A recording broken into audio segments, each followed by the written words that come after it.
Bueno, muchachos, entonces, según el programa, hoy tenemos en nuestra sesión hablar de ahogamiento, hipotermia y atragantamiento. Y para esta ocasión creo que Dayana Hernández nos va a colaborar con el tema, iniciando, ¿cierto? Sí, profe. Entonces, no sé, ¿estás lista para empezar? Sí, profe, ya va a compartir.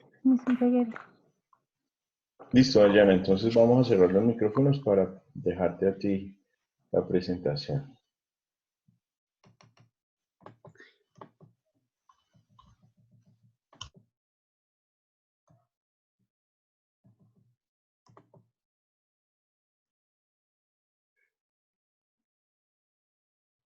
Profe, me aparece el bueno, habilitó la función de compartir las pantallas de los participantes y no me deja. Profe, tiene cerrado el micrófono. Tú estás utilizando desde un PC, ¿cierto? Un computador. ¿Sí? Sí, señor. Y ahí donde está la opción en verde que dice Share Screen, ahí le das, ¿sí? Sí, y aparece el anfitrión. Inhabilitó la función de compartir las pantallas a los participantes. No puede ser. Y espérate, te envío foto.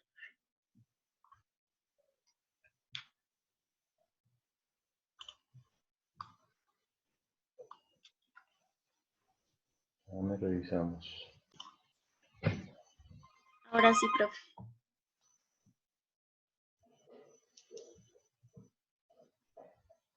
¿La ve? ¿Sí? Listo, ya estamos en clase. Bueno, entonces, primeros auxilios en atragantamiento y ahogamiento. Atragantamiento. El atragantamiento sucede cuando a alguien se le bloquean las vías respiratorias. Puede estar causado por una mala diglución de los alimentos o atascamiento de un objeto. Tipos de atragantamiento. Atragantamiento parcial. Nos daremos cuenta de que las vías no están totalmente obstruidas porque la persona se pondrá a toser y a hacer ruidos y escucharemos su respiración forzada. Atragantamiento total. La persona no podrá emitir ningún ruido ya que el objeto extraño no permitirá la entrada ni la salida del aire. Normalmente la víctima es incapaz de respirar. Su piel empieza a palidecer en un principio y posteriormente se torna el color azulado. ¿Qué hacer ante un atragantamiento? Si la persona puede toser con fuerza, deberá seguir tosiendo. Si la persona se está atragantando y no puede hablar, gritar ni reírse con fuerza, recomienda un abordaje de 5 golpes y 5 compresiones para brindar primeros auxilios. ¿Cómo realizar la mano? Profe, ¿cómo se pronuncia esto? Heimlich. Heimlich. Y niños y adultos. Dale 5 golpes en la espalda a la persona afectada. Párate al lado, párate al lado o justo detrás del adulto que está atragantado. Si es un niño, arrodíllate atrás de él, coloca un brazo cruzado en el pecho de la persona para apoyarte. Inclina a la persona a la altura de la cintura, de manera tal que la parte superior del cuerpo quede paralela al piso. Dale 5 golpes en la espalda entre los omoplastos con la base de la palma de la mano. Haz 5 compresiones abdominales. Haz 5 compresiones abdominales, también conocidas como maniobra, maniobra. Tranquila, no te preocupes. Maniobra de Heimlich, listo. Haz de cuenta que es una J en vez de una H. Sigue. ¿Qué hacer para despejar las vías respiratorias de una persona inconsciente? Coloca a la persona boca arriba sobre el piso con los brazos a los costados. Despeja las vías respiratorias. Si la obstrucción es visible en parte posterior de la garganta o a la altura de la garganta, lleva un dedo a la boca y saca el objeto que causa el bloqueo. No intente sacar el objeto si no puede ver. Ten cuidado de no empujar el alimento o el objeto más hacia adentro de las vías respiratorias, lo cual puede pasar con facilidad en los niños pequeños. Comienza la RCP. Si el objeto permanece allí y la persona no responde después de tomar las medidas anteriores, las compresiones en el pecho usadas en el RCP pueden impulsar el objeto. Recuerda volver a revisar la boca de vez en cuando. Si nos encontramos solos. Primero, si estás solo y te estás atragantando, llama al 911 o al número local de emergencia inmediatamente. Entonces, aunque no puedas golpearte bien la espalda, puedes hacer compresiones abdominales para desplazar el alimento. Coloca un puño apenas por encima del ombligo. Sujeta el puño con la otra mano y apóyate sobre una superficie dura, una encimera o una silla servirán. Empuja el puño hacia adentro y hacia arriba. Ahogamiento. Es la obstrucción de las vías aéreas superiores causadas por líquidos. Se produce porque un medio líquido obstruye el paso del aire al interior de las vías aéreas. Solo se puede hablar de ahogamiento cuando la muerte se ha producido por la entrada de agua a los pulmones. Es un tipo de asfixia debido a la inmersión del agua. Tipos de ahogamiento. Ahogamiento seco se produce un espasmo de glotis por la laringoespasmo, por lo que el agua no llega al interior del árbol branquial. También se denomina ahogamiento blanco, por el aspecto pálido de la víctima. Laringoespasmo es la respuesta exagerada de cierre glótico. Este cierre es mantenido más allá del estímulo de lo desencadenado por un desparce de forma recurrente. Dice, ahogamiento húmedo.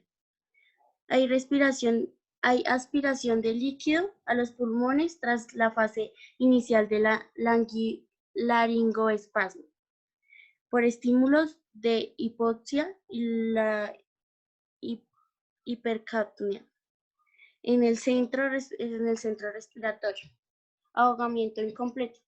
Supervivencia mayor a 24 horas tras sofocamiento por sumergimiento en el agua. ¿Qué hacer en caso de ahogamiento? Abrir las vías respiratorias, espalda y brazos rectos, arrodillarse al lado de la víctima, relajación. Comprensión, relajación. Ya, profe.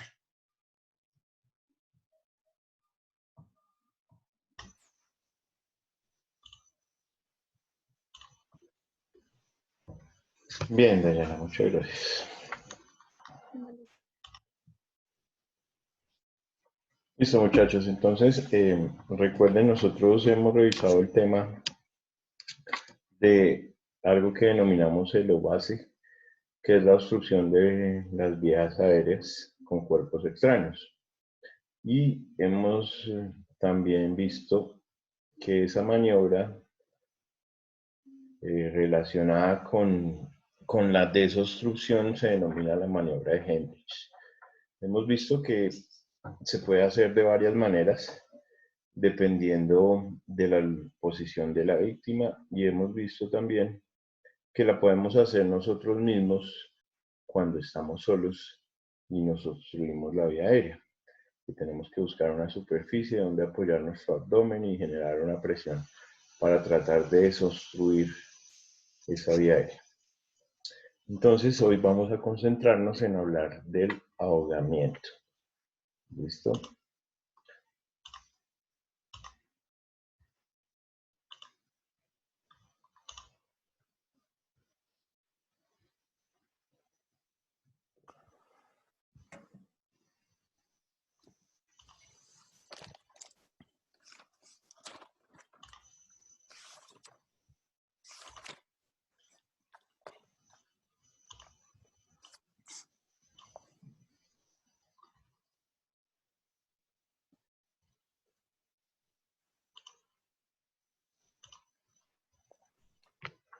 Listo, al final de esta presentación vamos a hacer como un ejercicio, una actividad con unas preguntas para que estemos pendientes de la presentación. Y cada uno va a responder a través del chat. ¿De acuerdo? Entonces, cuando hablamos de asfixias por inmersión, nos referimos a esa dificultad que vamos a tener para respirar porque estamos sumergidos o inmersos en una superficie con líquido. A eso le llamamos inmersión o sumersión también. Recuerden que para que uno se pueda asfixiar solamente necesita la ausencia del oxígeno, ¿cierto? Y diferentes formas de asfixia vamos a encontrar. Las asfixias mecánicas, que son esas asfixias que se pueden dar por sofocación, ¿cierto?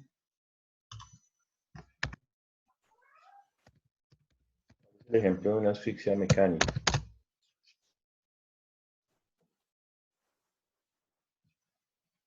Cuando uno sofoca a la víctima.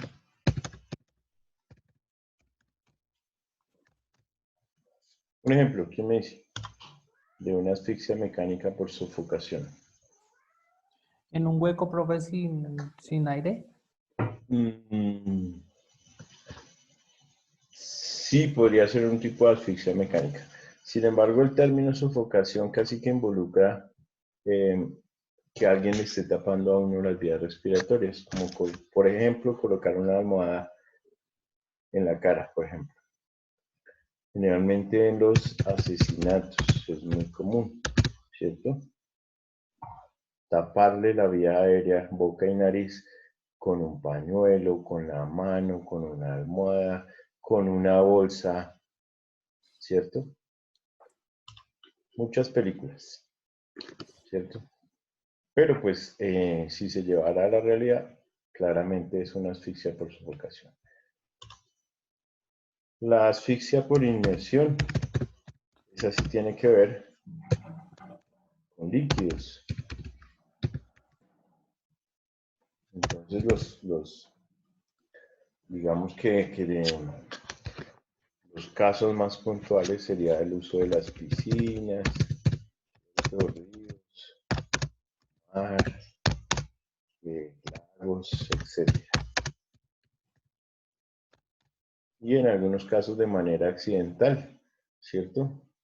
En las albercas, en los estanques.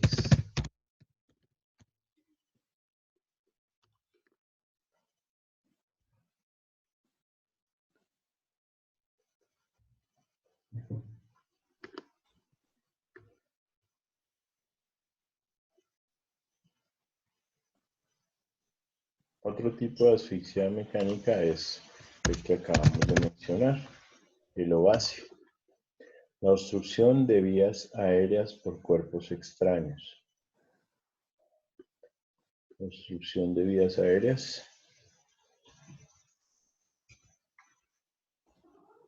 por cuerpos extraños.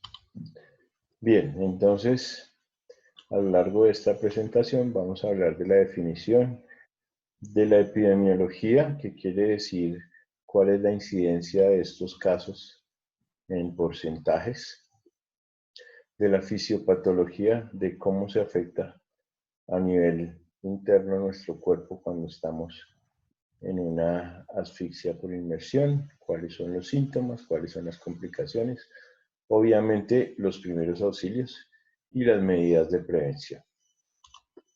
Entonces, esa va a ser nuestra organización para la clase de hoy.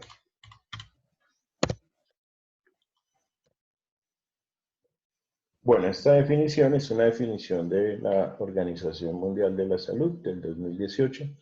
Entonces vamos a tenerla en cuenta, la vamos a apuntar, la vamos a anotar en nuestros apuntes.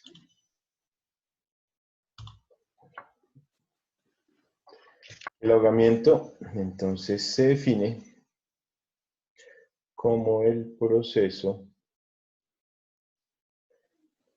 de sufrir dificultades respiratorias por sumersión o inmersión. Sumersión o inmersión en un líquido, con resultados que se clasifican en la muerte, en la morbilidad y en la no morbilidad.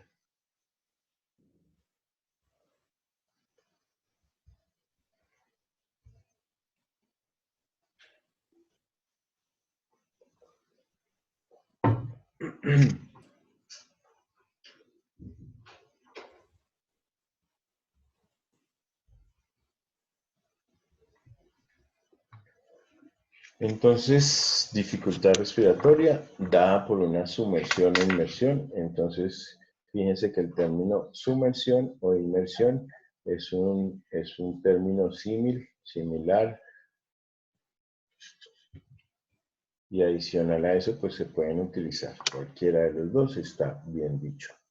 Inmersión o sumersión en un líquido. ¿Listo? Puede terminar en la muerte de la víctima, ¿sí? Pero en los casos que no genera la muerte, puede haber o no morbilidad. ¿Qué significa morbilidad y qué significa mortalidad? Son dos términos diferentes. Morbilidad y mortalidad.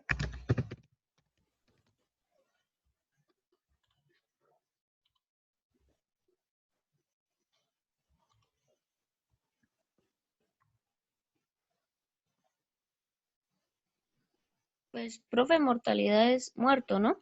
Viene Viene de mortalidad, muy bien, muerto. viene de, sí, mortal, de muerte. Y Listo. la morbilidad es de enfermedad, ¿no? Que genera como una enfermedad o una lesión a la salud. Y la morbilidad es una lesión en la salud. Excelente respuesta, Michelle. Una lesión o un daño en algún órgano de nuestro cuerpo. Entonces, fíjense que puede haber morbilidad o no morbilidad. Entonces, si actuamos a tiempo, si logramos darle una adecuada reanimación, si hacemos un adecuado salvamento, seguramente la persona se va a recuperar en un 100% y lo único que le generará ese episodio es un recuerdo o un mal recuerdo, ¿cierto? Claro, también puede generarle el pánico al agua, después no va a querer meterse en la piscina y demás. Pero, pues, eso sería un daño o una afectación psicológica. En el caso de la no morbilidad, es eso. Y en el caso de la morbilidad es que de repente nos demoramos mucho en la reanimación, logramos recuperarlo, pero pues el tiempo que estuvo sin oxígeno le alcanzó a dañar algunas células del cerebro, ¿sí? Y puede quedar con alguna afectación, ¿sí? A eso nos referimos con los grados de morbilidad. Y la mortalidad, pues como ya lo dijo Xiomara, hace referencia a que va a derivar o terminar en la muerte. Bien. Más definiciones. Ya tuvimos la definición clásica, ahora vamos a hablar de definiciones de otros términos. Entonces, cuando hablamos de ahogamiento, también hablamos de casi ahogamiento y ahogamiento segundo. ¿Qué es el ahogamiento? Ya es la muerte producida por asfixia. Un ahogamiento siempre termina en la muerte, producida por asfixia dentro de un plazo de 24 horas tras la inmersión en un líquido.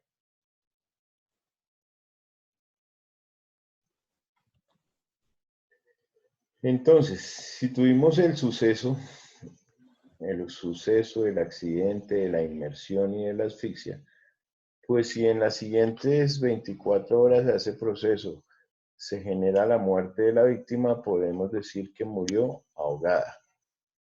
Si transcurre más tiempo, si ya no fueron 24 horas, sino ya pasaron 2 o 3 días, seguramente la causa principal de la muerte no haya sido la inmersión, sino algún daño que haya generado en algún órgano vital que haya también terminado con la vida del paciente o de la víctima.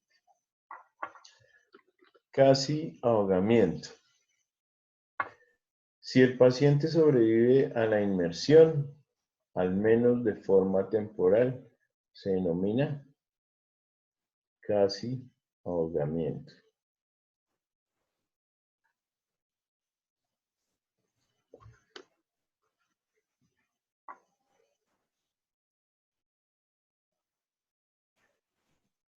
Y el ahogamiento segundo, que también se puede llamar ahogamiento secundario,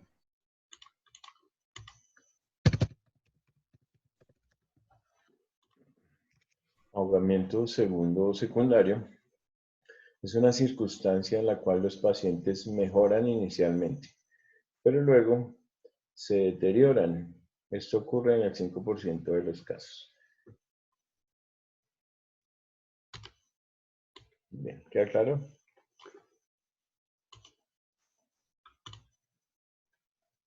Sí, profe. Gracias por Sí, señor. Vamos a borrar aquí. Bien. Desde el punto de vista epidemiológico, podemos decir que el ahogamiento por inmersión es la segunda causa de muerte por accidentes no intencionales en niños entre 1 y 14 años. Entonces, fíjense las edades. Entre 1 y 14 años son accidentes, no son intencionales y se considera la segunda causa de muerte por accidentes. El riesgo de ahogamiento es mayor en niños, varones y personas con fácil acceso al agua. Personas con fácil acceso al agua. Esto desde el punto de vista epidemiológico.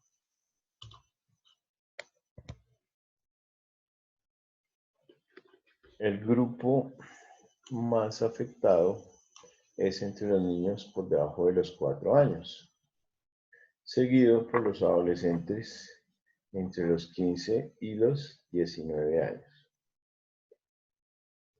La mayoría de los ahogamientos se produce en agua dulce. ¿Cuál es el agua dulce? Pues el agua de río, las aguas de charco de piscina, diferente al agua del mar, que es agua salada. Ocurren con más frecuencia durante los meses de vacaciones y los fines de semana. Algunas condiciones médicas están relacionadas con alto riesgo de ahogamiento, como por ejemplo, la epilepsia, el retraso o retardo mental, las convulsiones no tratadas adecuadamente. ¿Cierto? Entonces, claramente vemos que un niño menor de 4 años, pues, no se puede dejar solo en un ambiente donde tengamos ese riesgo del agua, ¿cierto? Los chicos entre 15 y 19 años, ¿por qué creen ustedes que son el grupo más afectado en las asfixias por inmersión? ¿Quién me lo dice? Entre los 15 y los 19 años.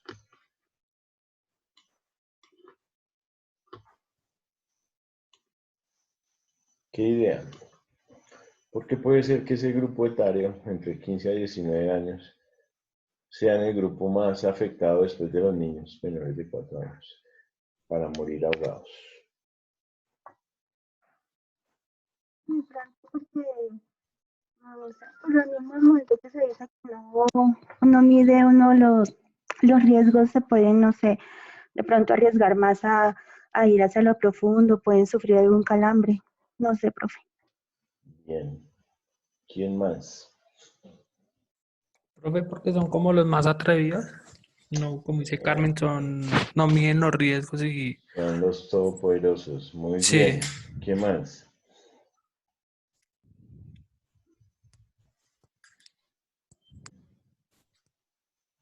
Porque son las etapas de la vida donde empiezan a probar cosas diferentes como el alcohol y demás, ¿cierto? Entonces, entre los 15 y los 19 años en un paseo donde están al lado de una piscina, pues todos son los artistas, todos quieren hacer clavados, todos quieren dar 3 vueltas mortales antes de entrar al agua, todos quieren tomar trago, todos quieren divertirse y son los todopoderosos. Eso nos pasa a todos en algún momento de la vida, ¿cierto? Bueno, nos pasó a algunos y algunos todavía estarán por ahí. No recuerdo las edades de todos ustedes, pero bueno, algunos por ahí estarán en el promedio.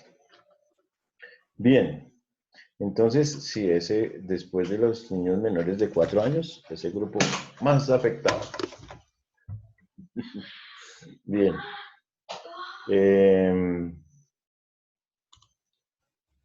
Hay que tener en cuenta, sí, la incidencia obviamente en los meses de vacaciones, porque son los sitios en que vamos a tener los balnearios llenos, los hoteles llenos, los ríos llenos con el paseo de olla, ¿cierto? Y los fines de semana, cuando tenemos los puentes festivos y tenemos el acceso a eso, al campo, a las piscinas y demás. Las condiciones médicas, obviamente, imagínense en una persona que sea epiléptica y sufra una convulsión y nadie esté percatándose de que le está pasando una convulsión, pues no va a poder defenderse de manera adecuada para no dejarse ahogar. O alguien que tenga un tipo de retraso mental, puede ser psicológico, o motor, puede también derivar en eso. Y las convulsiones que no sean tratadas de manera adecuada. Escenarios más habituales. Los lactantes en las bañeras por descuido o en el contexto de malos tratos, ¿cierto? Entonces, cuando un niño lactante muere ahogado, pues hay que sospechar 2 cosas. O tuvo un descuido por parte del cuidador, ¿sí? O realmente querían hacerle daño. O querían hacerle daño.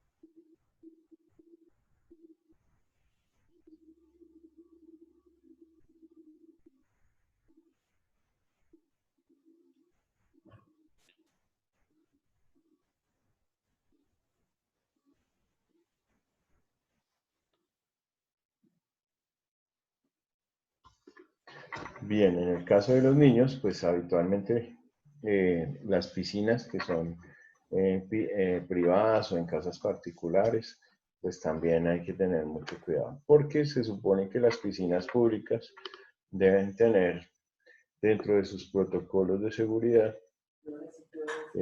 una persona encargada de salvaguardar a las personas que están en la piscina, o sea, un salvavidas, ¿sí? Lo mismo que flotadores, camillas, dispositivos de primeros auxilios. Las piscinas públicas siempre deben cumplir con esos requisitos de seguridad. En el caso de las piscinas privadas, pues no existe un seguimiento por parte de una autoridad para vigilar que realmente se cumplieran esas medidas.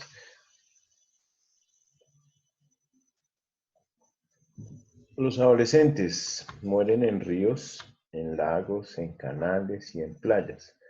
La mitad de los accidentes están relacionados con el uso de drogas y el uso de alcohol. En el caso de los lactantes y los niños, generalmente están bajo la supervisión de un adulto que sufre un breve periodo de distracción. Bien. Hasta acá vamos. Todos Sí, profe, ya. tenemos. Vamos a hacer un breve glosario de algunos términos importantes. Entonces, una atelectasia. La atelectasia es un colapso completo o parcial de un pulmón o por parte de un pulmón.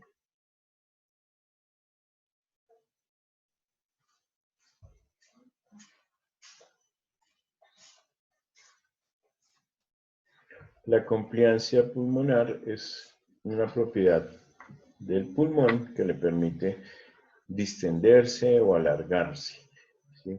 Es una propiedad propia de los pulmones. A eso se le llama la compliancia pulmonar. El shunt intrapulmonar existe cuando hay una perfusión normal al alvéolo, pero la ventilación no es capaz de suplir las demandas de la región. Entonces, nuestros alvéolos funcionan de manera normal, pero nuestra ventilación no está ayudando. ¿Cómo ventilamos nosotros? Respirando. Por eso, cuando algunas personas respiran muy rápido, las demandas de oxígeno no van a ser de manera adecuada perfundidas en los tejidos y las personas experimentan unos síntomas muy característicos en la hiperventilación. ¿Alguien ha escuchado hablar de la hiperventilación?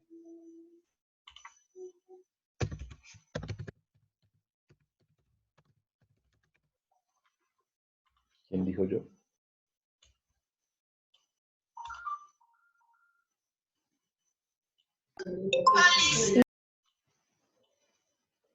¿Quién? ¿Nadie?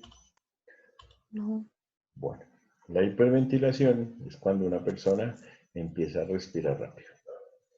Y el respirar rápido hace que se le duerman las manos, se le duerma la cara, se le duerma la lengua y sienta que se le tuercen las extremidades superiores. Les genera angustia y pueden terminar en un servicio de urgencias, aunque no es nada grave. Con que los pongan a respirar en una bolsa, van a mejorar solitos. ¿Han visto a alguien respirando en una bolsa? Sí, ¿cierto? Generalmente cuando son personas que se alteran mucho después de una discusión y entonces dicen después de terminar la discusión que se van a morir y se van a morir, pero pues no se mueren, solamente hacen como el acto de que les duele todo, se les tuerce la cara, les tuercen las manos, no pueden respirar bien, se hiperventilan, más de mujeres que de hombres. Bueno, esa hiperventilación se corrige respirando en una bolsita. Ya. El laringoespasmo, que lo mencionaba en su exposición.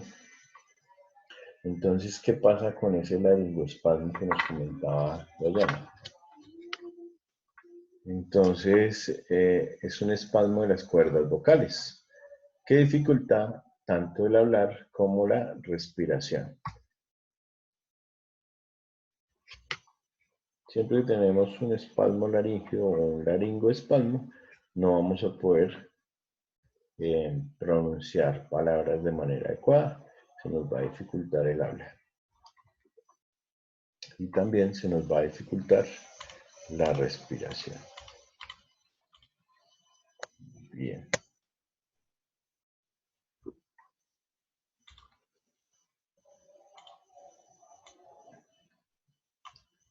¿Listo? ¿Ya copiaron?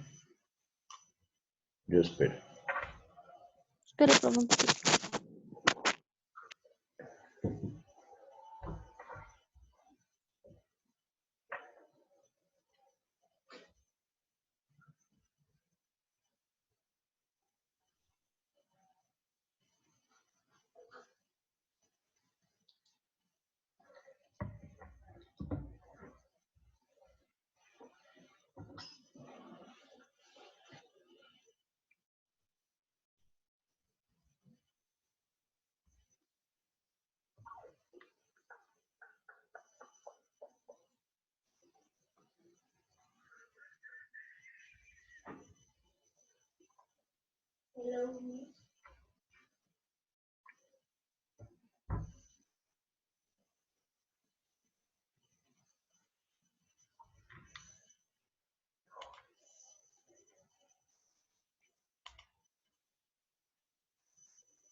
¿Listo? Listo, profe. Bien.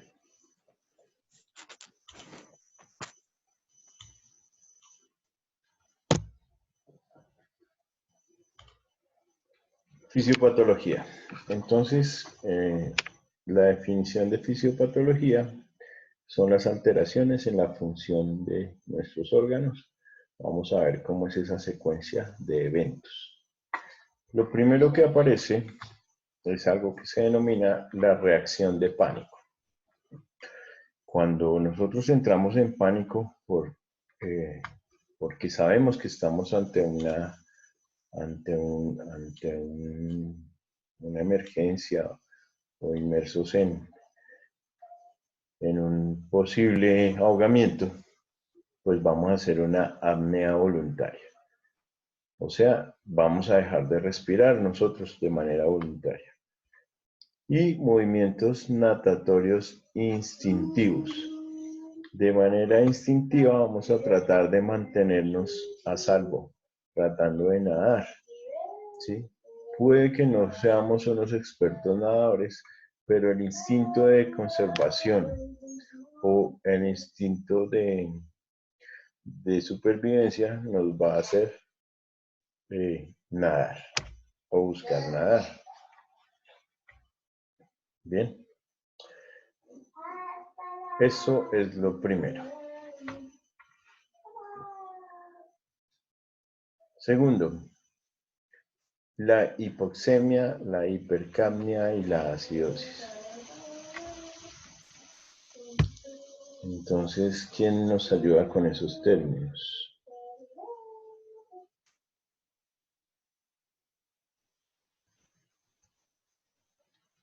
Con el primero, ¿qué es una hipoxemia? El bajo nivel de oxígeno, Eso, ¿en dónde? sangre. La En sangre. la sangre, muy bien. ¿Cómo es que medimos la oxigenación nosotros en la sangre?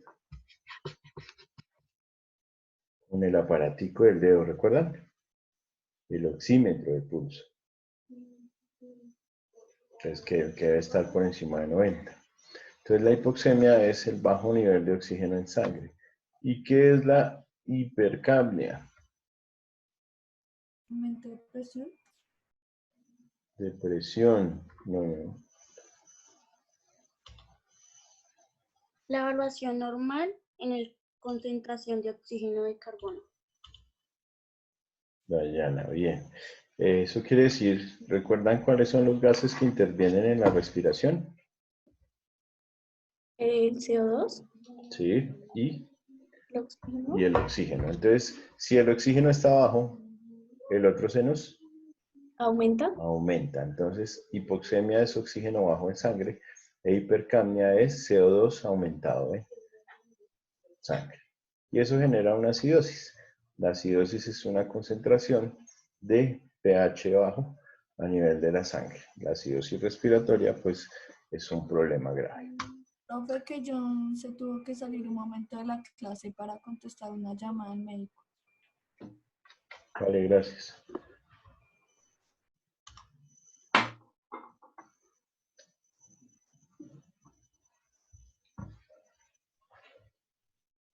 Bien.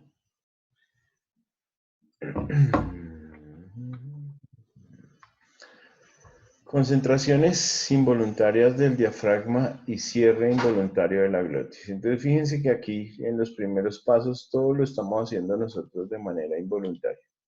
¿Sí? Vamos a generar pánico, vamos a empezar a hacer cambios de hiperventilación, entonces se nos aumenta el CO2, se nos disminuye el oxígeno. Vamos a contraer nuestro diafragma, que es el músculo que nos mueve los pulmones, y vamos a generar un espasmo de la glotis, un laringoespasmo. Vamos a hacer una apertura de la glotis y en algunos casos un laringoespasmo. Vamos a hacer un shunt intrapulmonar, una alteración de la ventilación, una atelectasia y una disminución de la compliancia pulmonar. Esos términos que acabamos de definir en el glosario inmediatamente anterior, todos se van a ver alterados. ¿Queda claro?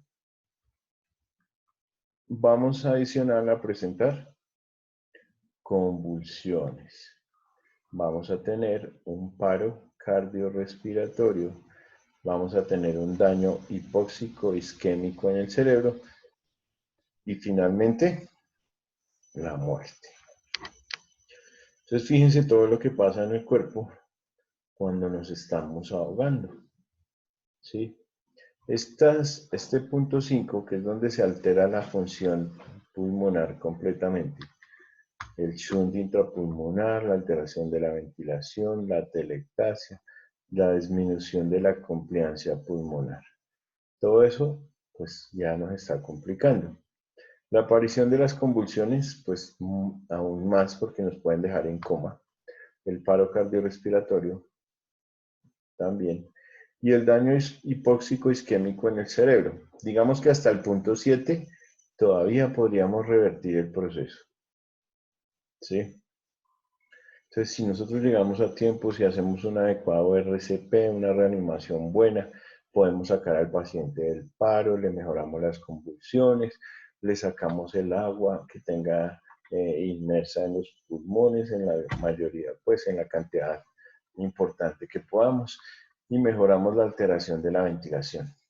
Lo único que no podemos nosotros solucionar es una isquemia en el cerebro, que nuestras células nerviosas, que se llaman como, ya se hayan dañado por ausencia de oxígeno. Entonces, ¿cómo es que llaman las células nerviosas? ¿Quién me dice?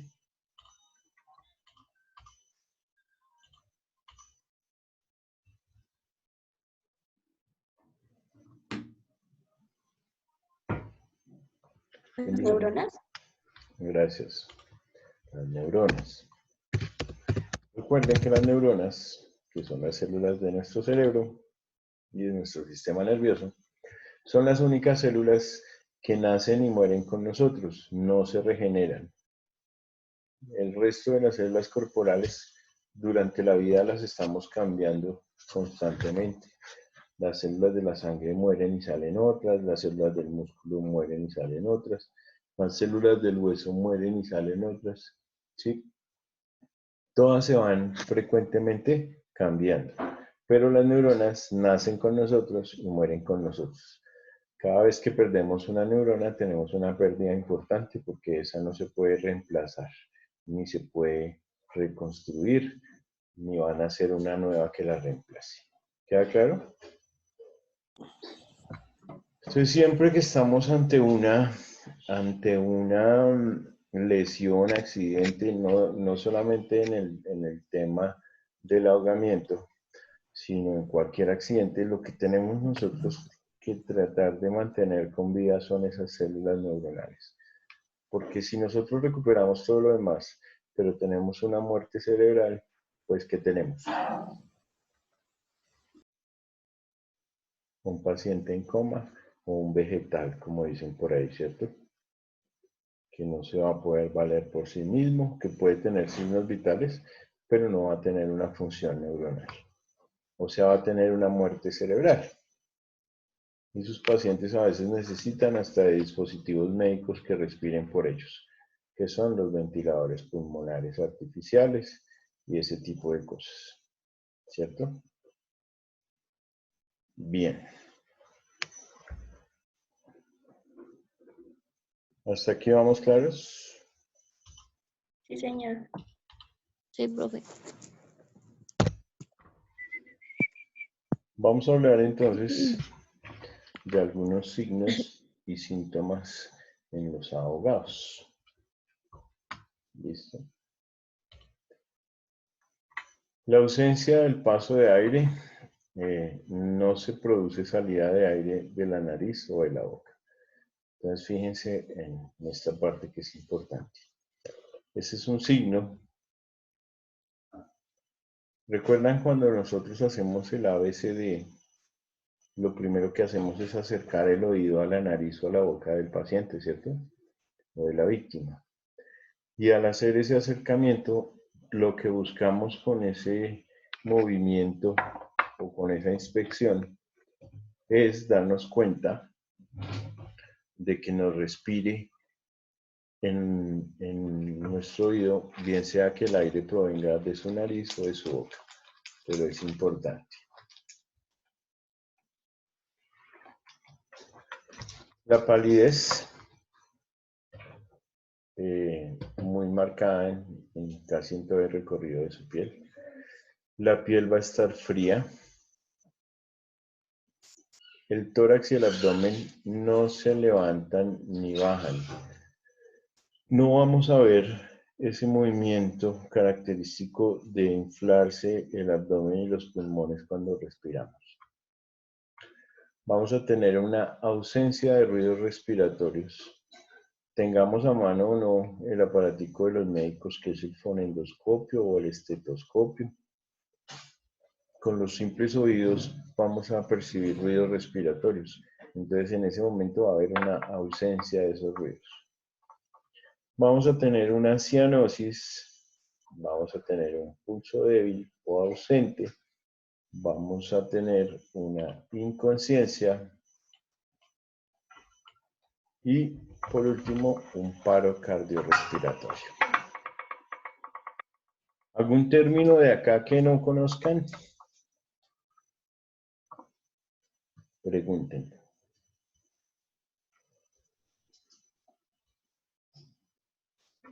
¿Quién dijo yo? Profe, ¿es el de la cianosis? La cianosis. Bien. ¿Alguien sabe qué es la cianosis?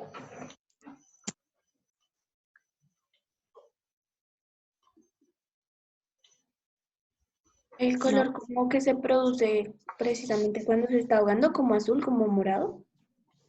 Exactamente. Entonces la cianosis es una coloración morada en las mucosas y de la piel. Cuando una persona se asfixia, ¿cómo lo van a encontrar ustedes? Porque se está quedando sin aire, cianótico o morado, ¿sí? Entonces, una persona que se queda sin oxígeno, lo primero que ustedes le van a ver es que alrededor de los labios se ponen morados, que en las uñas, debajo de las uñas, se ponen morados. Son los sitios donde no está empezando a llegar el oxígeno de manera adecuada. Y esa ausencia de oxígeno o esa hipoxia, disminución del aporte de oxígeno, va a generar una cianosis, que es esa coloración morada característica. En algunos casos es como un color azul, no siempre es morado, o un azul morado, una combinación de esos dos. No sé cómo poderlo definir, un morado azuloso. ¿Listo? Bien.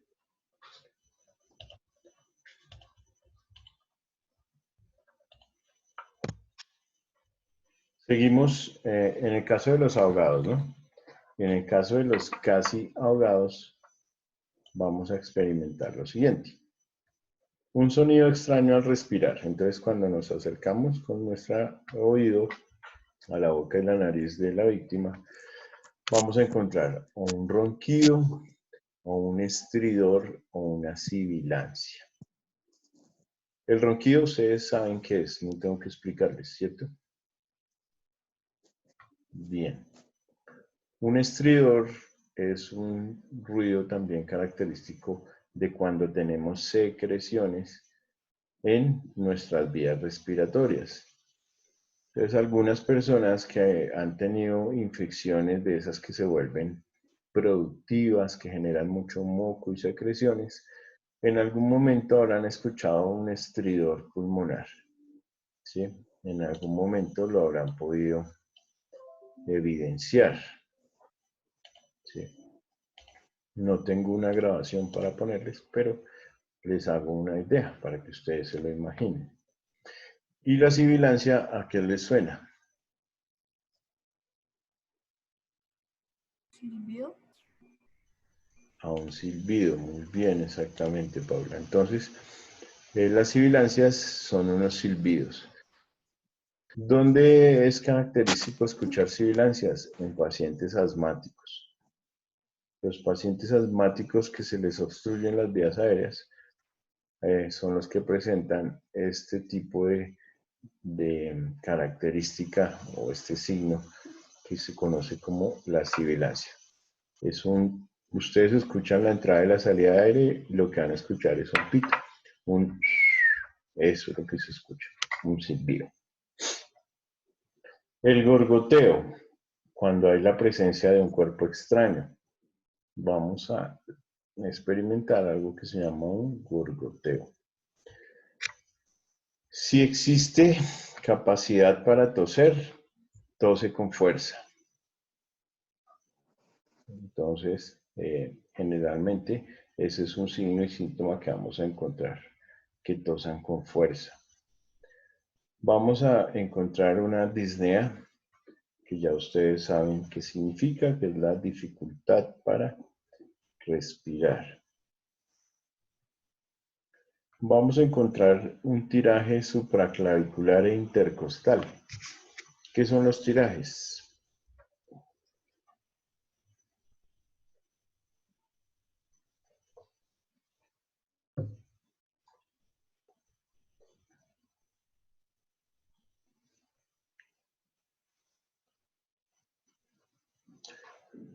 Los tirajes son unas retracciones que se generan porque los músculos accesorios de nuestra respiración empiezan a actuar.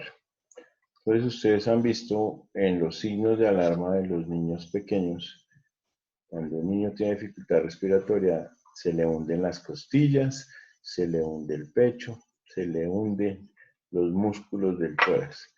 A eso le llaman tirajes, ¿sí?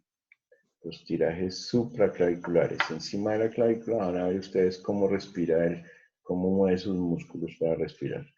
Y intercostales, en medio de las costillas van a ver también unos tirajes. Los tirajes o retracciones.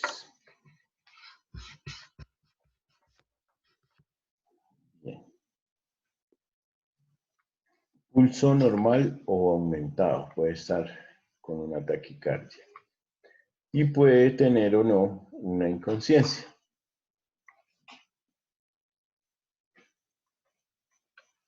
Entonces estos son los signos y síntomas que vamos a encontrar en un casi ahogado.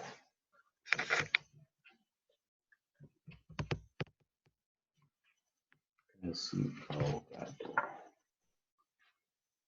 ¿Listo? ¿Ya todos copiaron? Ujú.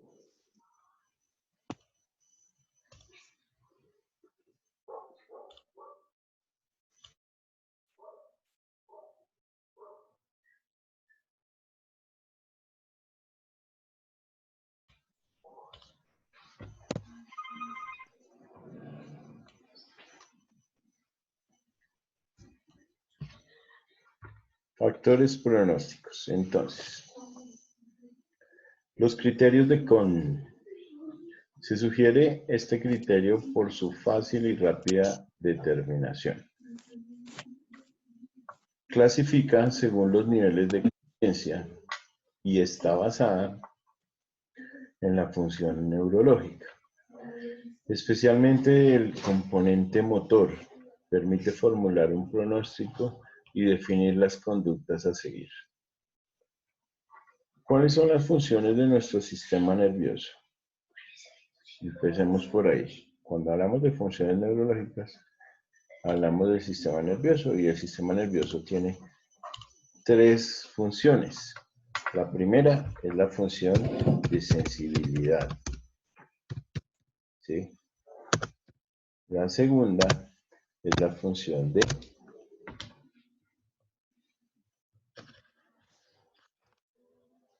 organización de las ideas. Eso tiene otro nombre, integralidad. Y por último, ustedes me disculpan un segundito que tengo una llamada aquí de la universidad. Qué pena con ustedes. Interrumpirlos.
Bueno, disculpen la interrupción.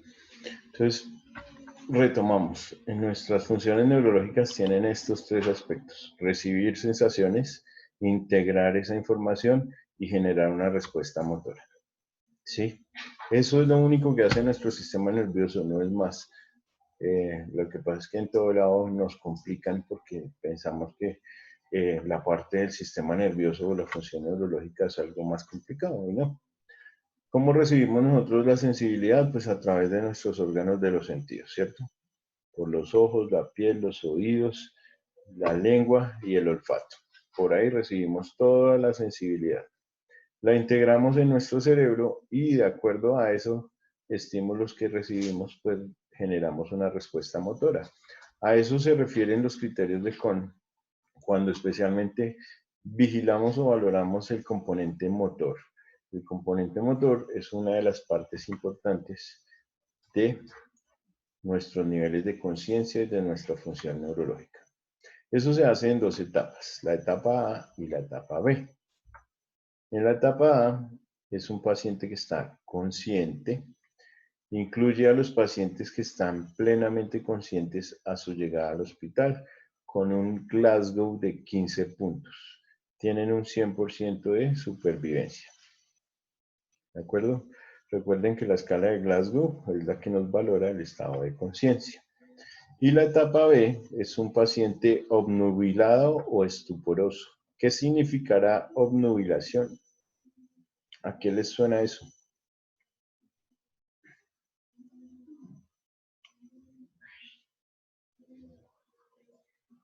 Cuando uno está obnubilado, quiere decir que tiene como visión de nubes, como andan las nubes, ¿sí? A eso hace referencia a obnubilación. O visión borrosa. Cuando ustedes quieran decir que tienen como visión borrosa, entonces mejor dicen que están obnubilados. Con eso, pues, muy pocos les entenderán. Obnubilado o estuporoso. Pueden ser despertados con relativa facilidad, localizan el dolor y presentan respiración normal. Estos van a tener una escala de Glasgow entre 10 y 13 puntos y van a tener un 90% de supervivencia. Entonces esas etapas de los criterios de Kohn hacen referencia a el Glasgow. Glasgow de 15, Glasgow entre 10 y 13, y el de 10 y 13 va a estar obnubilado o estuporoso. Bien. Siguiente. La etapa C, entonces, habla del paciente que está en un estado comatoso, deteriorado, descerebrado y flácido. A medida que tenemos ese C1, C2 y C3, que son como los subniveles del estado de coma, pues así mismo va a ser su complicación. Una etapa C, pues es ese paciente que tiene mucho menos porcentaje de sobrevivir, tienen Glasgows inferiores a 6 puntos, ¿sí? En el C1 está decorticado, quiere decir que su respuesta tiene una respuesta flexora al dolor. Cuando uno le estimula el dolor, su respuesta es flexionar. Cuando está descerebrado, tiene una respuesta extensora al dolor. Cuando se estimula la parte de dolor, ellos responden con extensiones de sus extremidades. Y sin respuesta al dolor o en apnea, son los pacientes flácidos. Estos son los que menos porcentaje de supervivencia van a tener. La etapa A y B de Kohn al ingreso prácticamente no tienen mortalidad. Las complicaciones son muy poco frecuentes en la etapa B de Kohn. La morbimortalidad se concentra en la etapa C de Kohn, con altas probabilidades de presentar secuelas neurológicas al alta o de fallecer. Entonces, un paciente que esté clasificado en la etapa C de esta escala de Kohn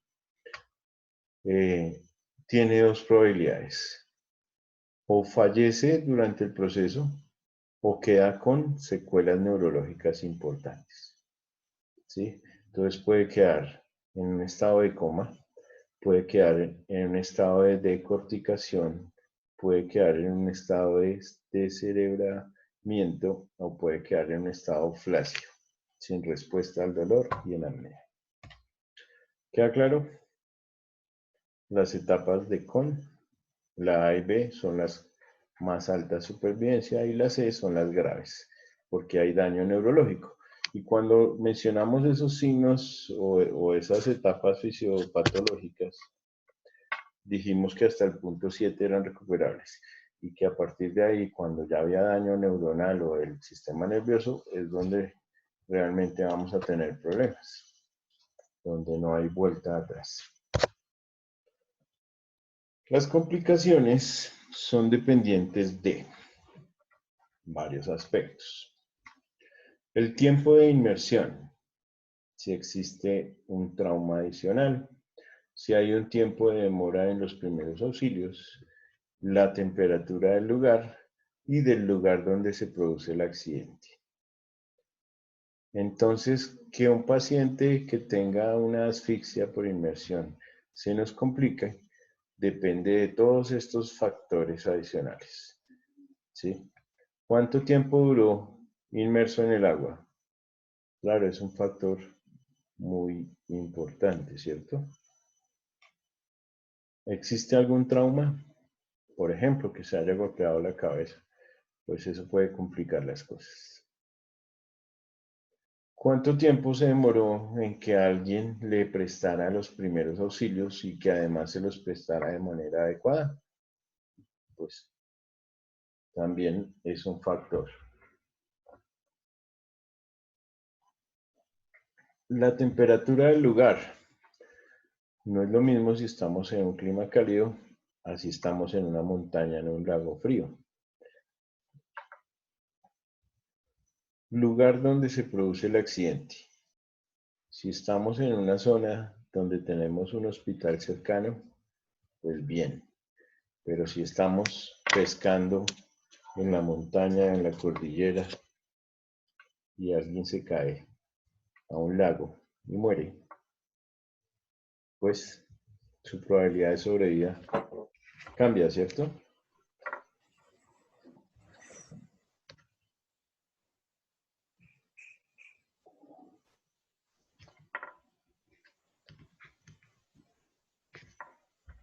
Yo les cuento. La primera necropsia que me tocó hacer a mí, me tocó hacérsela a un chico que se cayó en un lago cuando se había ido de pesca con los amigos. Y eso fue obviamente en un pueblo, cuando uno está haciendo su año rural, ¿cierto?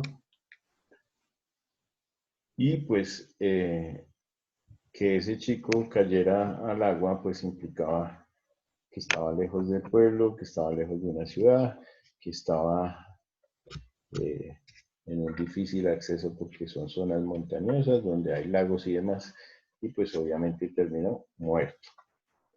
Entonces a mí me llegaron a decir, con una orden de la fiscalía, que tocaba hacerle una necropsia.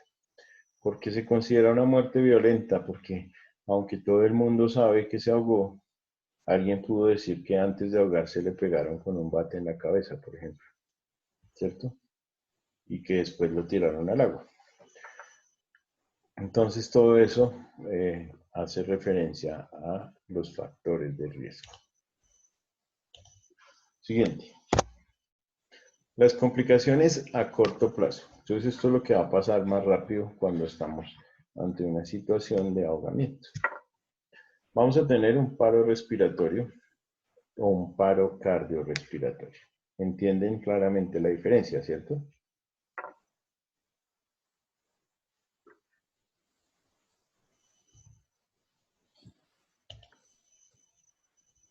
El paro respiratorio y el paro cardiorrespiratorio. Vamos a tener una acidosis respiratoria que se da a dar por una hipercapnia, que dijimos que era un aumento del CO2. Y eso va a derivar en las arritmias. Entonces, que se nos detenga la respiración, que hagamos unas apneas y que hagamos un paro respiratorio, pues va a terminar en un paro además de ser respiratorio, cardíaco también. Que tengamos una disminución del oxígeno en sangre y tengamos un aumento del CO2 en sangre o una hipercapnia, nos va a generar unas arritmias cardíacas. Vamos a tener una hipotermia. La hipotermia puede ser leve, pero también puede ser grave. O sea, una vez salimos del agua, pues claramente se nos va a bajar la temperatura, ¿cierto? Vamos a tener un neumotórax. ¿Qué es el neumotórax? Es una complicación a corto plazo. Es la presencia de aire entre la pleura y el pulmón. Aire y el pulmón. ¿Quién me explica eso?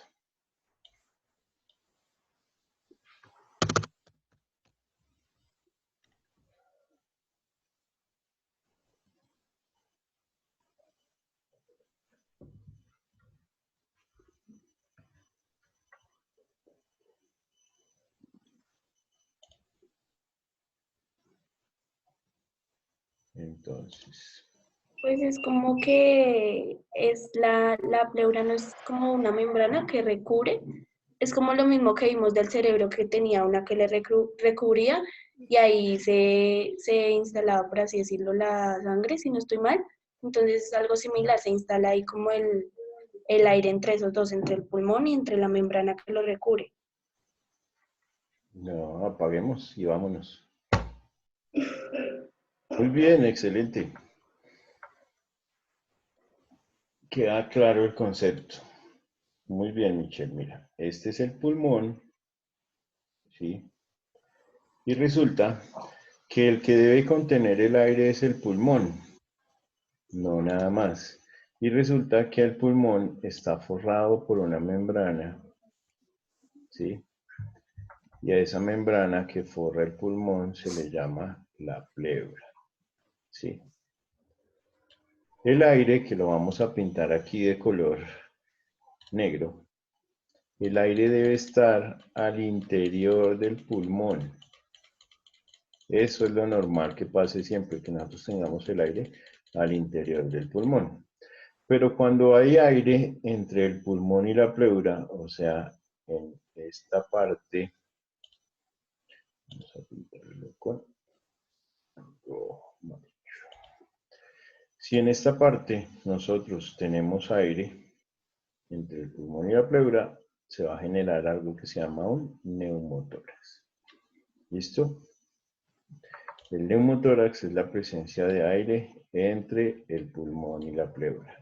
Y eso genera una complicación. ¿Cómo se le saca ese aire que está entre el pulmón y la pleura? Con un tubo de tórax.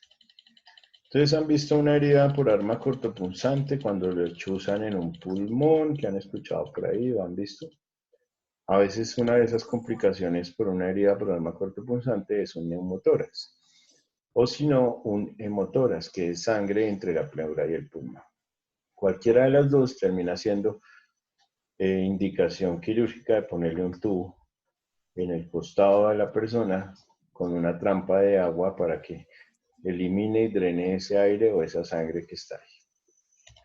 Muchas gracias por la explicación, Michelle.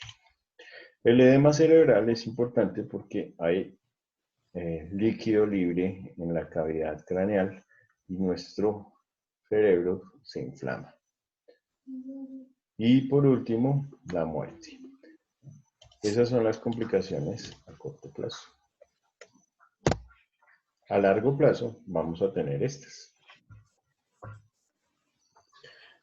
Vamos a generar un trauma de tipo psicológico como una fobia al agua o un miedo al agua, una hidrofobia, ¿cierto?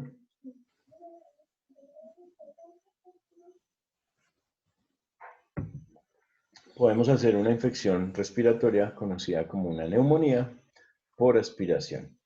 Por ese líquido que tomamos podemos generar una neumonía. Y esa neumonía no se va a presentar de inmediato, sino va a ser una complicación a largo plazo.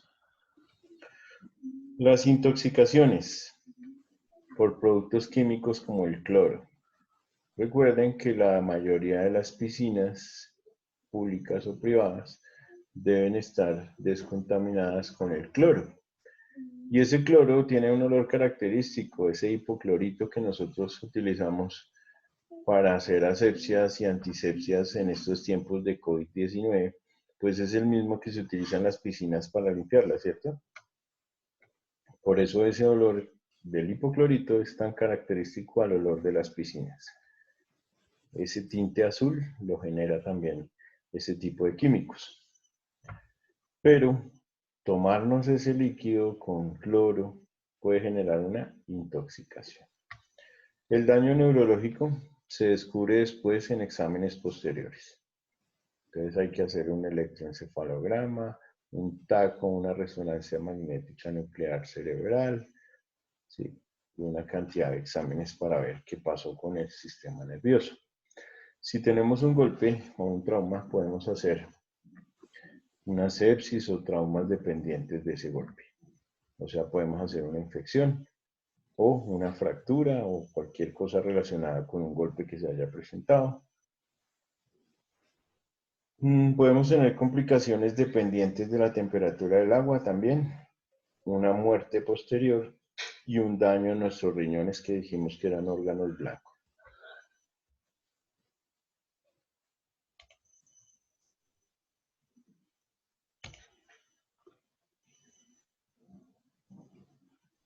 ¿Listo?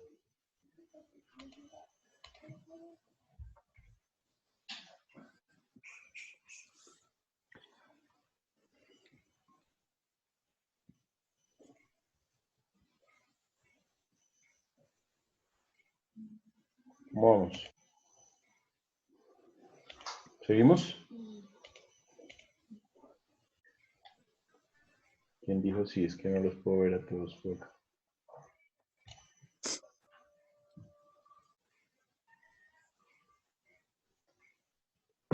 Continuemos. Rápidamente, si no, no vamos a alcanzar.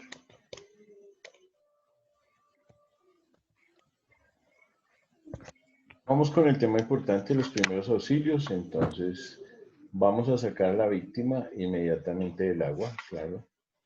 Vamos a llamar al 123, no al 131, sino al 123, sí, si estamos en zonas urbanas o en cualquier zona. Para nosotros aplica el 123. Esa es nuestra línea de emergencias. Primero vamos a realizar la maniobra de Heimlich independiente. Fíjense que la de Heimlich no solamente es para extracción de cuerpos extraños, sino también en los casos de asfixias por inmersión. Entonces, con la maniobra de Heimlich vamos a extraer agua de las vías aéreas.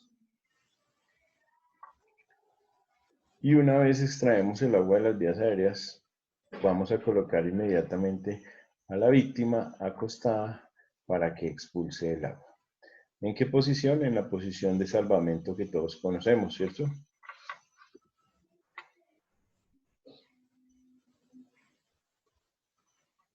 Entonces, paso 1.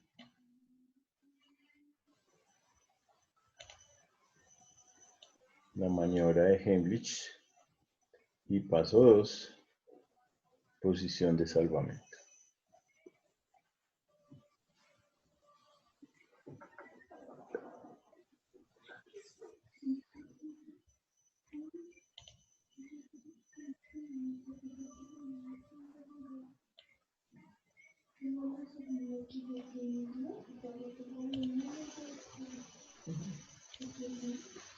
Siguiente.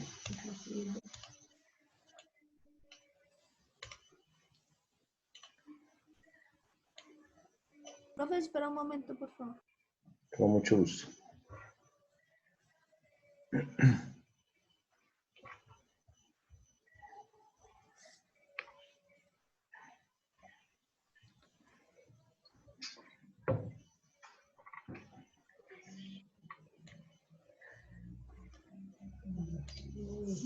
¿Me avisan?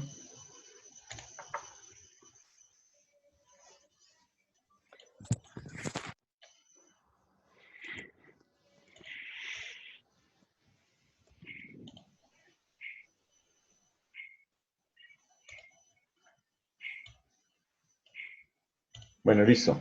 Seguimos.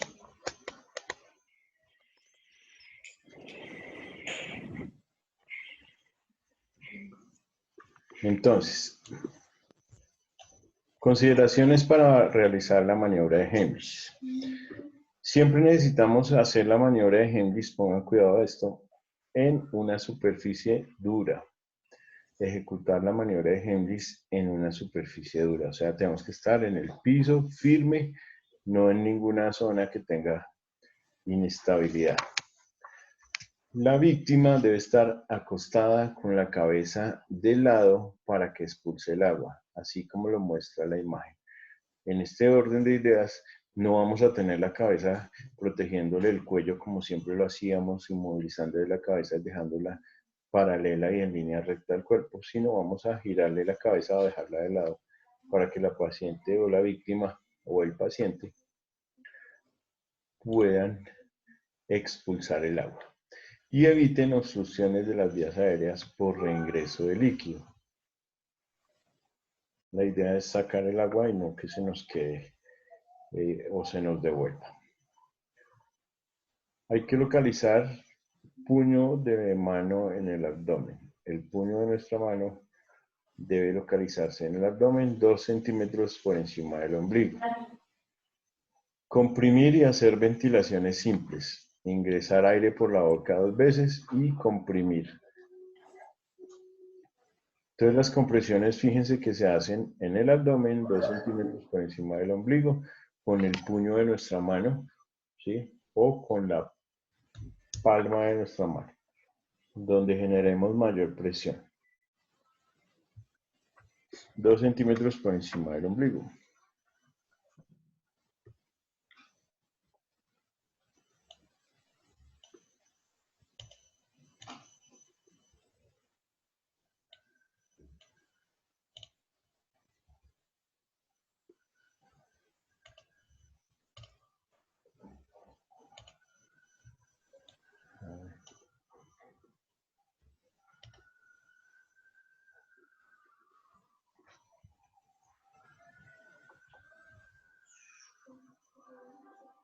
Siguiente.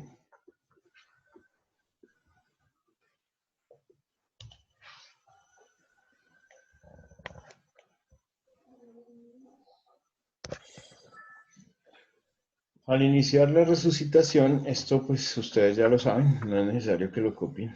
Al iniciar la resucitación tipo ABC, entonces tenemos la indicación del A, del B y del C. Como les dije, ese ABC viene de sus siglas en inglés. El A de Airway, el B de Breathing y el C de Circulation. El A quiere decir despejar las vías aéreas. Se hiperextiende el cuello, se eleva la mandíbula, se observa la boca y si existe algo dentro de ella se debe extraer con el dedo en posición de gancho. Se evalúa la respiración. Entonces, fíjense que siempre vamos a hiperextender la cabeza y a levantar el mentón. En el B vamos a valorar la respiración. ¿Cómo? Acercando el oído. Si la víctima no respira, se debe preparar para iniciar RCP. Iniciar ventilaciones con 2 insuflaciones rápidas mediante respiración boca a boca. En bebés hay que tapar nariz y boca para ejecutar la ventilación. O sea que las insuflaciones se hacen por nariz y boca al mismo tiempo, en el caso de los bebés. Y en el C vamos a valorar la circulación. Se debe determinar la existencia de pulso. Esto se evalúa en la arteria carótida, en el cuello. En niños mayores a 1 año y adultos y en lactantes se recomienda la arteria braquial en el brazo o la femoral en la pierna, ya que poseen un cuello más corto o más gordo. ¿Sí? Es más difícil tomarla en esos pacientes a nivel del cuello. Si no hay pulso, prepararse para iniciar RCP. Si no hay pulso, prepararse para el RCP. Bien.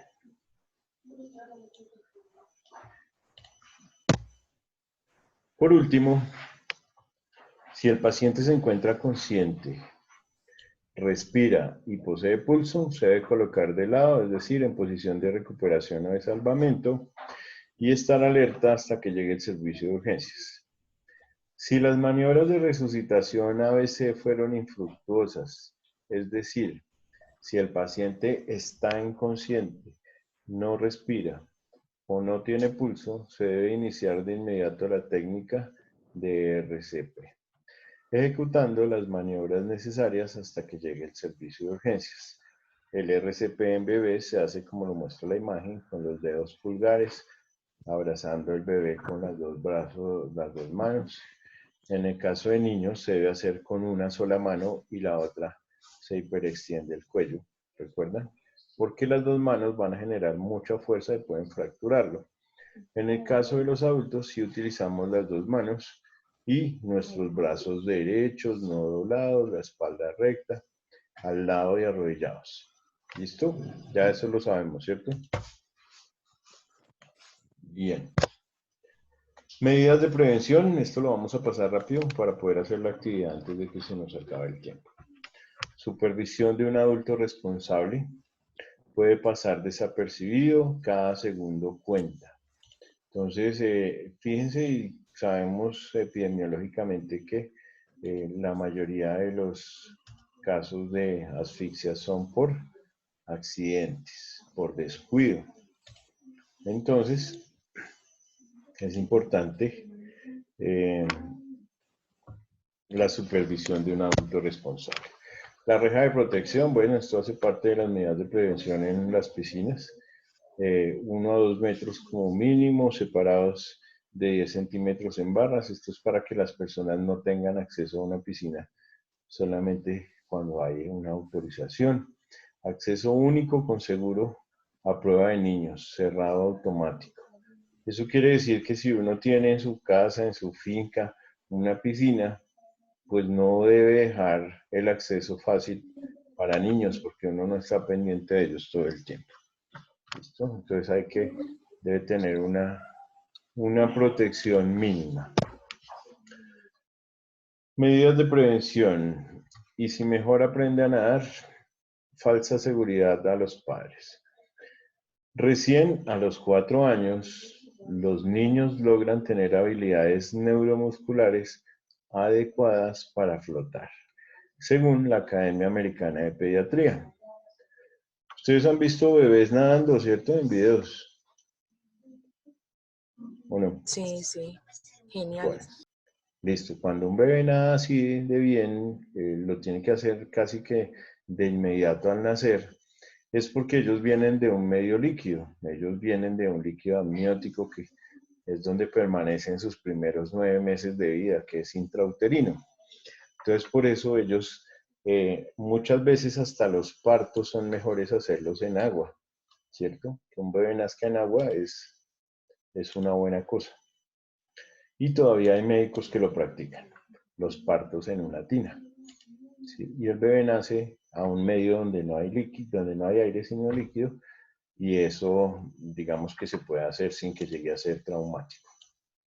Es más traumático para el que lo ve que para el que lo vive. Clases de natación a edad precoz no acelera las capacidades ni habilidades durante una emergencia. Entonces eso es mentira de que por más pequeñitos que los metan a la escuela, pues le va a generar habilidades ante una emergencia. Las emergencias pues hacen que uno actúe de maneras diferentes, así sepa lo que esté haciendo.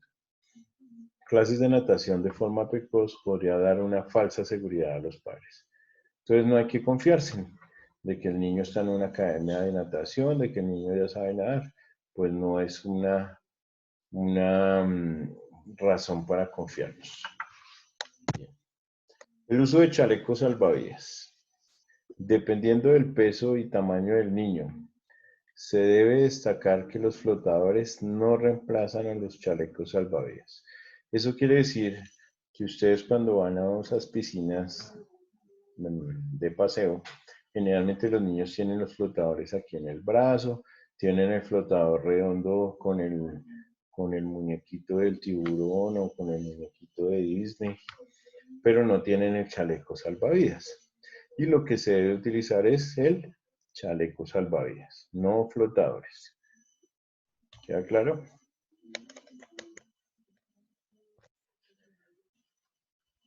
Comportamiento responsable. Entonces, lo que les decía, evitar piqueros sin conocer profundidades de piscina, saltos arriesgados o correr alrededor de ella.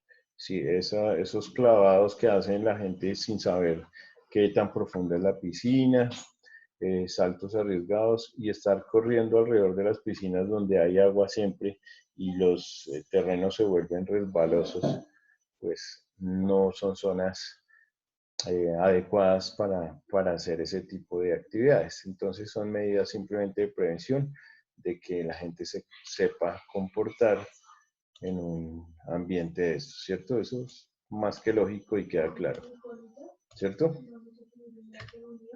Bien.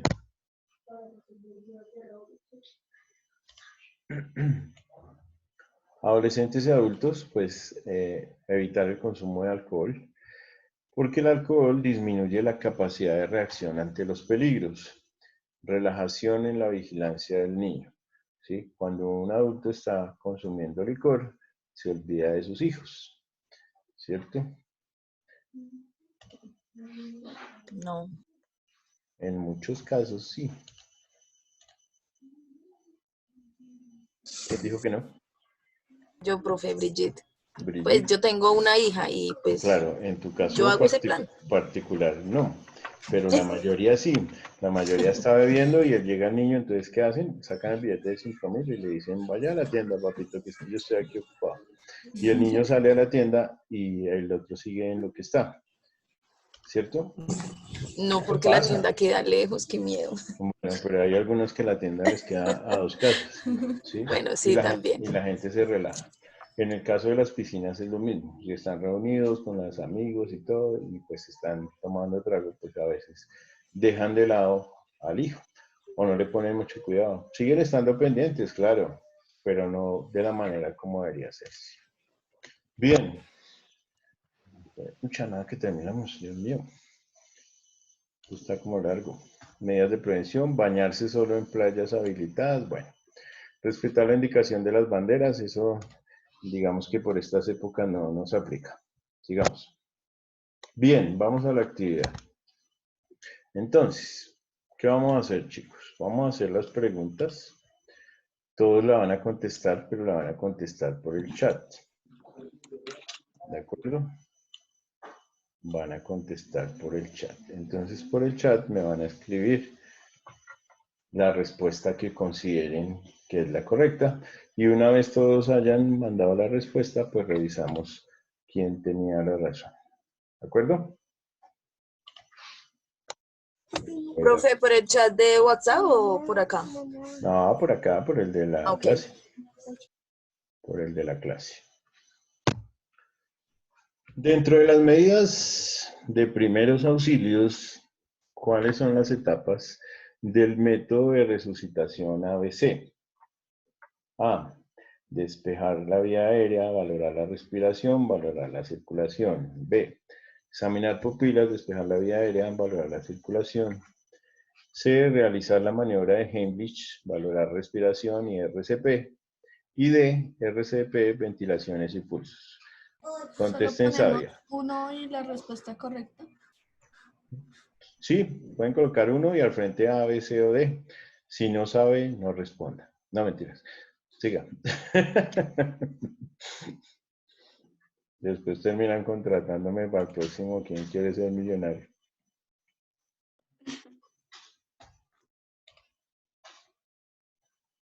Bien, Paula ya respondió. Carmen ya, Michelle ya, Julián. Bien. Dayana, me imagino que la respuesta B será, ¿sí? Bueno, entonces todos estuvieron de acuerdo que la respuesta es la A. Vamos a ver. Respuesta A. Muy bien. Segunda pregunta. Dentro de las medidas de primeros auxilios es consideración de la maniobra de Heimlich. A. Comprimir el esternón de la víctima. B. Colocarse detrás de la persona. C. Colocar a la víctima sobre una superficie dura. Y D. Valorar las pupilas. Contesten rápido, por favor.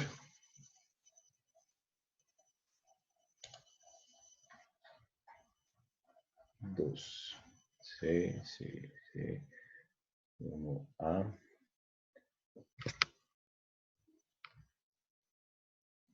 ¿Falta alguien por responder? ¿Qué dices, Carmen?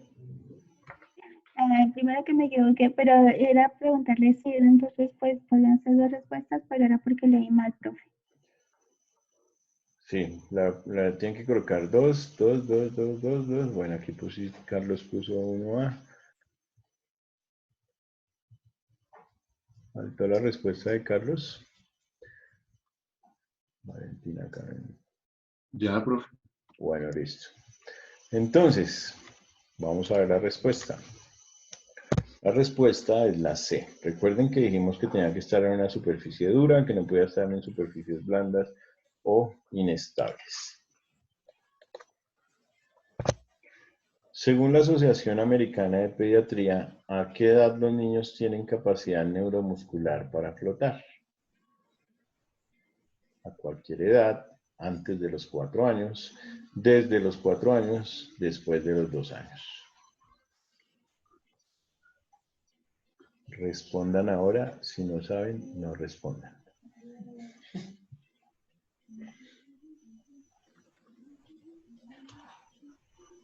¿Qué pasó? Se quedaron pensando.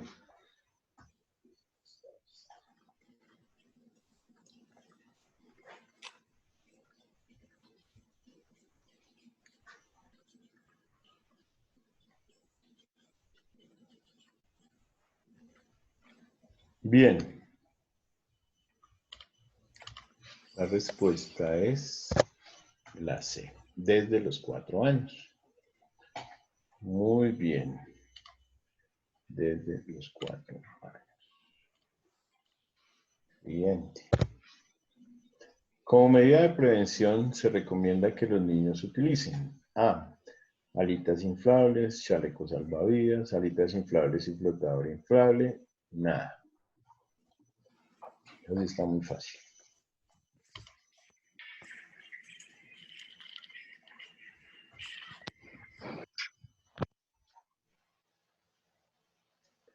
Bien, perfecto. Parece que a todos nos quedó claro el uso del chaleco salvavidas. Es el que nos va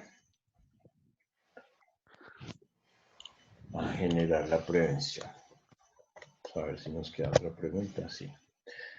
¿En qué grupo es más frecuente la asfixia por inmersión? Menores de 2 años y adultos mayores. Adultos y adolescentes en estado de ebriedad. Personas que sufren asma. Menores de 4 años y adolescentes entre los 15 y los 19 años.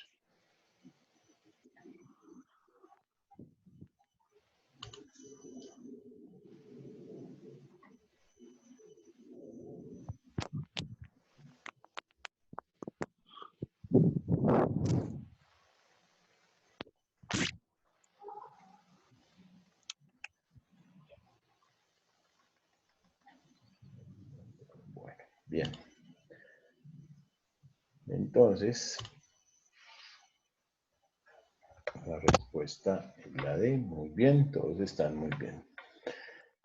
Tal vez debimos haber dicho que enviaran la respuesta al chat del profesor, no al de todos, porque pues si no se van a copiar.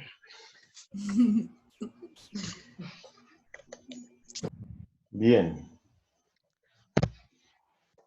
¿Qué es lo primero que se debe hacer en los primeros auxilios? A. Reanimación cardiopulmonar. B. Maniobra de Heimlich. C. Buscar objetos que puedan estar obstruyendo la vía aérea. D. Sacar del agua a una zona segura.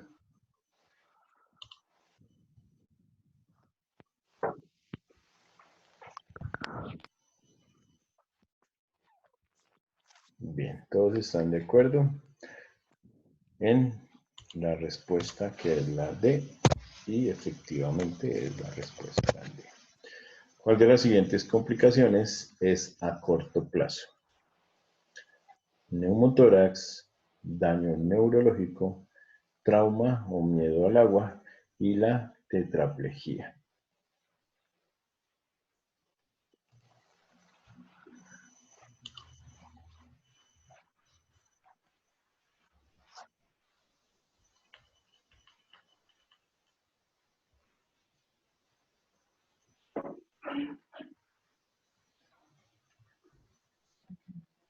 ¿Y para dónde va Vicente?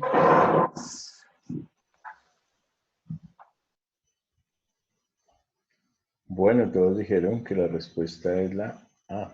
Vamos a revisar. Muy bien. ¿Cuál de los siguientes es un signo o síntoma en los ahogados? El gorgoteo, la ausencia de pulso de paso de aire, el sonido extraño al respirar o el pulso aumentado. Gorgoteo, ausencia de paso de aire, pulso aumentado o sonido extraño al respirar.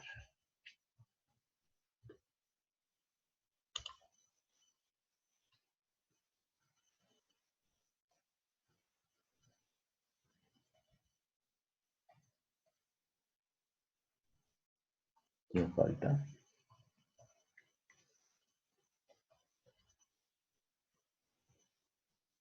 Lean bien la pregunta.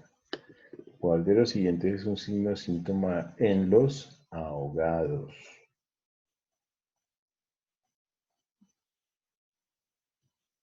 ¿Listo? Última palabra. Bien. Pues la respuesta es la B. La ausencia de paso de aire, porque todos los demás son los casi ahogados, no son los ahogados. Muy bien, muchachos. Ahí como para relajarnos un poquito, cambiar un poquito la manera de las actividades. Súper, profe. Sí, profe, está Bien, chévere. profe, está chévere. Porque pusimos pues en práctica lo que vimos hoy. Uy, Sí, sí. sí, ese tema también es bien interesante y veo que le copiaron harto y aprendieron bastante. Muchas gracias, igual por la Sí, participación. Nos vemos mañana. Usted, profe. Es, profe. Mañana es viernes con toda la actitud. Bueno, Profe, profe, una muchas pregunta. gracias. Sí, señor, cuéntame.